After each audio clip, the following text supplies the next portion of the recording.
राजाराम जी आपसे बुलवाना चाहेंगे हम। जी सर। फिर से जो लोग नहीं परिचित हैं, आप परिचित हैं इनसे? दिलीप आप परिचित हैं?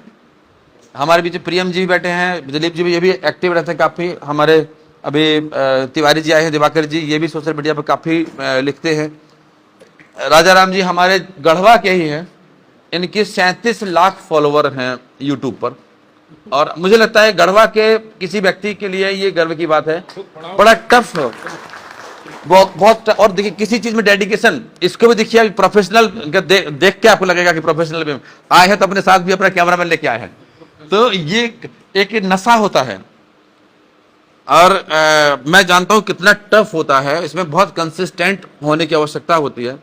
और मुझे लगता है झारखंड में शायद ऑफिसर्स में किसी के ट्विटर पे इतने फॉलोवर नहीं होंगे जितने मेरे हैं, लेकिन मैं बहुत कंसिस्टेंट रहा। अब एसडीएम में आके मैंने छोड़ दिया उसको, हाँ, लेकिन पहले कंसिस्टेंट था।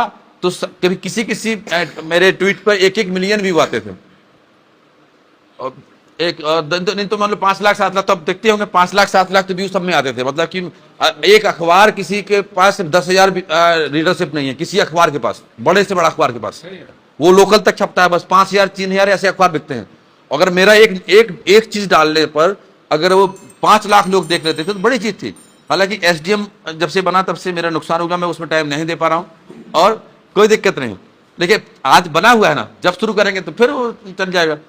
तो वही इनका भी है, एक रिकॉग्निशन इनकी भी है, इनकी एक हॉबी भी है कि भाई हम अपना कुछ काम समाज के लिए कर रहे हैं, 2 पैसे भी इसमें आ रहे होंगे इनको, स्टार्टअप भी इनका है।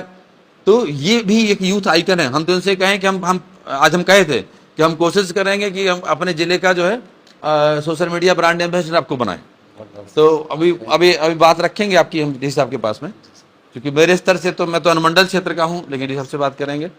और मैं चाहूँगा आप भी बताइए, यहाँ सारा यूथ बैठा है, कि जो चर्चा होती है सोशल मीडिया तो हमें डिस्ट्रैक्ट करता है चीज़ों से, तो सोशल मीडिया डिस्ट्रैक्ट नहीं करता है, वो डिपेंड करता है कि हम उसको किस रूप में लेते हैं, है ना। आप बहुत बड़ा इन्फ्लुएंसर बन सकते हैं, समाज को बहुत कुछ दे सकते हैं। और जो यहाँ बैठे हैं, जैसे आप लोग भी बैठे हैं, आप भी, हमारे 2 भाई पीछे बैठे हैं, वो भी सोशल मीडिया से जुड़े हुए हैं। और ये अमित बैठे हैं, अमित भी सोशल मीडिया से जुड़े हुए हैं। और आजकल सभी लोग जुड़ा हुआ है किसी न किसी कारण से, किसी रूप में। तो ये जरूर कहना चाहूंगा कि सोशल मीडिया जहर भी है और सोशल मीडिया अमृत भी है। तो उस जहर का भाव जहां जरूरत है वहां दिखाना है, जहर कम से कम परोसना है, अमृत ज्यादा परोसना है। हम लोग बहुत कुछ समाज को मॉडरेट कर सकते हैं। कभी कभी तो एक दृश्य जो है आदमी को अंदर से हिला के रख देता है, अंदर से सोचने को विवश कर देता है, आपकी सकारात्मकता जगा देता है। सुबह सुबह कोई एक आध अच्छा अगर आपने वीडियो देख लिया तो आपको सकारात्मकता पूरी भर जाएगी। कोई ऐसा सीन देख लिया, कुछ दृश्य देख लिया, तो आपका कभी कभी निगेटिविटी भी आ जाती है। तो आप लोग सकारात्मक, हालांकि आपको तो रीडर को देखना है कि हमारा व्यूअर किस इंटरेस्ट का है, वो भी देखना होता है, लेकिन फिर भी जो आपका सकारात्मकता जितनी है उतना ज्यादा फैला जितना संभव हो सकता है। और एक अनुरोध और करूंगा कि बहुत सारी जो सरकारी स्कीम्स हैं उनके बारे में भी पब्लिक को बहुत ज्यादा पता नहीं है।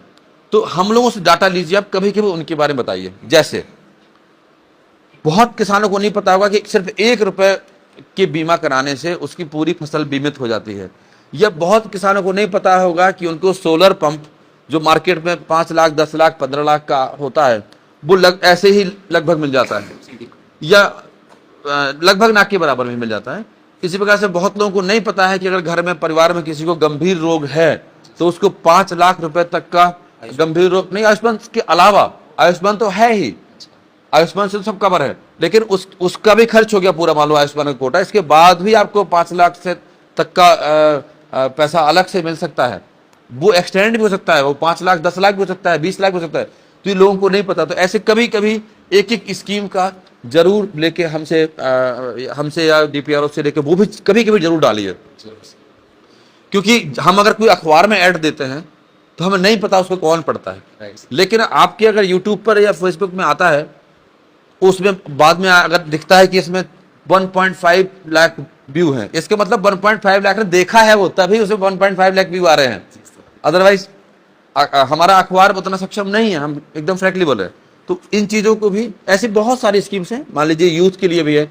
तो अभी जो पढ़ रहे हैं उनको नहीं पता होगा कि 3-4 पोर्टल इतने बढ़िया भारत सरकार के हैं कि जैसे स्कॉलरशिप पर एक पूरा पोर्टल ही है कि कौन कौन स्कॉलरशिप किस किस के लिए जरूरत है और कब कब नोटिफिकेशन निकला उसी में। नहीं तो आप मान लीजिए जैसे आपने बीटेक किया, आपको नहीं पता कि एमटेक के लिए हम कहाँ कहाँ स्कॉलरशिप मिल सकती है, तो स्कॉलरशिप पोर्टल पे जाइए तो आपको पूरा कक्षा 1 से लेकर के और पीएचडी तक की सारी स्कॉलरशिप की सूचनाएं होंगी, नए नए नोटिफिकेशन होंगे कि अभी रिसेंटली कौन कौन एप्लीकेशन निकले हुए हैं, कहाँ से करें, क्या क्या करें, विदेश से स्कॉलरशिप लेना तो क्या करें।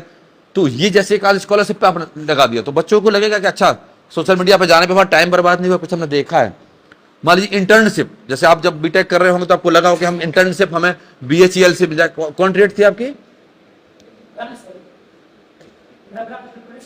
अच्छा, तो आपको लगा हो कि सीएल से हम कर लें, सेंट्रल इलेक्ट्रॉनिक्स से पढ़ जाइए, या हम डीआरडीओ से कर लें, उसका तरीका क्या है, तो आपको खुद मेहनत करनी पड़ी होगी या ढूंढना पड़ा होगा। अभी इंटर्नशिप के लिए अलग एक पोर्टल है, पूरा पोर्टल है सिर्फ इंटर्नशिप का, कि निकाला होता है कि जैसे भी डीआरडीओ निकाला है तो उसमें लिखा है कि डीआरडीओ की 6 वैकेंसी में ये पात्रता है, 20 वैकेंसी में ये पात्रता है, जो बच्चे पढ़ रहे हैं वो अभी इंजीनियरिंग के स्टूडेंट होना चाहिए, वो अप्लाई कर सकते हैं। तो जैसे दीक्षा पोर्टल है, क्योंकि दीक्षा के बारे में जो जानते हो, आपको जो कंटेंट चाहिए पढ़ाई से संबंधित सारी बुक उसमें मिल जाएंगी। एनसीईआरटी की कोई बुक चाहिए आपको, उसमें पीडीएफ तुरंत ले लीजिए। आप गूगल पर डालेंगे तो गूगल हो सकता है गलत आ जाए। दीक्षा भारत सरकार का मानव संसाधन विकास मंत्रालय का, एकदम सटीक सारा उसमें वीडियो संबंधित टॉपिक मिल जाएंगे, ऑडियो मिल जाएंगे। ऐसे तो किसी टॉपिक पे आपको गूगल पे मिल जाएगा, यूट्यूब मिल जाएगा, लेकिन अब वो कितना ऑथेंटिक है नहीं पता है। इसमें इसी प्रकार से जो आपने इन्होंने किसने किया है आईआईटी मद्रास से, हाँ, तो अपने एप्टेल जानते होंगे, स्वयं पोर्टल जो है जानते होंगे, एनपीटीएल नेप्टेल हुई एनपीटीएल, उसके बारे में बताइए, बैठ जाइए। बहुतों को नहीं पता होगा, मैं तो चाह रहा हूं मेरा भी जब कभी पॉडकास्ट करें तो हम बता देंगे, या आप बता दीजिए। आप बड़े बड़े संस्थानों से घर बैठे आप सर्टिफिकेट कर सकते हैं। मैंने मतलब आईआईएम बंगलौर से, आईआईएम हो या आईआईटी हो, बहुत बड़े रिनोन्ड वो है, आईआईटी शायद मुंबई से किया मैंने, एक दो सर्टिफिकेट किया है, और आईआईएम बंगलौर से और आईआईएम अहमदाबाद से मैंने 2 कोर्स किए हैं। एक मैनेजिंग इनोवेशंस, कि नवाचार को कैसे मैनेज करें, क्या अपने कार्यस्थल पर आप कैसे इनोवेट करें, चीजें नए प्रकार से करें। तो मैंने आईआईएम से किया, वो 12 हफ्ते का था, घर बैठे हो जाता वो, आईआईएम ही सर्टिफिकेट देगा आपको, 1000 केवल फीस है। अब मान लीजिए आप ही कोई इसी में कर लेते हैं, जैसे आप यूट्यूब बना रहे हैं, अगर आप इसमें इलेक्ट्रॉनिक मीडिया में या सोशल मीडिया पर ही हो सकता है उसमें हो कहीं कंटेंट, आप मान लो घर बैठे एक कोई इंटरनेशनल डिप्लोमा कर लेते हैं, तो आपका प्रोफाइल में बताने को हो जाएगा ना कि मैंने ये इंटरनेशनल डिप्लोमा किया है उस अमुक ई लर्निंग से। तो ई लर्निंग के बारे में बताइए लोगों को, क्योंकि ई लर्निंग क्योंकि जो सोशल मीडिया पे है वो इलेक्ट्रॉनिकली या इंटरनेट फ्रेंडली है, तभी है वो। इंटरनेट फ्रेंडली नहीं होता तो यूट्यूब नहीं चला रहा होता या फेसबुक नहीं चला रहा होता। तो उसको बताइए कि इस इंटरनेट के माध्यम से आप बैठे बैठे यूनाइटेड नेशन की संस्था से कैसे डिग्री प्राप्त कर सकते हैं, हार्वर्ड से आप सर्टिफिकेट कैसे प्राप्त कर सकते हैं। मैंने इंटरनेशनल मॉनेटरी फंड, जो आईएमएफ बोलते हैं, विश्व अंतर्राष्ट्रीय मुद्रा कोष, बहुत बड़ा संगठन है, फाइनेंशियल बॉडी से बड़ी नहीं है, मैंने 1 साल का उससे सर्टिफिकेट किया है। 5000 फीस लगी थी। मैं जब नगर विकास विभाग में था, राज्य सरकार मतलब राज्य के वहीं रांची में था, तो मैंने कैसे अर्बन लोकल बॉडीज को फाइनेंस में इनोवेशन करना चाहिए, मैंने एक साल का डिप्लोमा किया था। तो ये सारी चीजें भी आप लोगों को बता सकते हैं, मतलब मोर इन्फॉर्मेटिव आप बनिए, लोग जुड़ेंगे भी आपसे। और हाँ, गढ़वा की जो अच्छी चीजें हैं, जो अनएक्सप्लोर्ड चीजें हैं, उनको भी दिखाइए। और कभी कभी हमारे जो प्रशासन की अच्छी चीजें हैं वो दिखाइए। कहीं लगता है कि ये आई ओपनिंग चीजें हैं, जहां गलतियां भी हो रही हैं, तो वो भी दिखाइए, हम उसको वेलकम करेंगे। हम उसको अदरवाइज नहीं लेंगे कि ये क्यों दिखा दिया, हमारी कमी क्यों दिखा दी। वो कमी नहीं है, वो हमारा आई ओपनिंग है कि हम कैसे इस काम को करें। अब ये तो मेरी अपील थी, बाकी आप लोग से चाहेंगे कुछ बोलिए। हाँ राजाराम जी, आप ही बोलिए। हाँ हाँ हाँ हाँ। ये मेरा बड़ा सौभाग्य रहा कि आपके सामने मैं कुछ शब्द बोल पा रहा हूँ।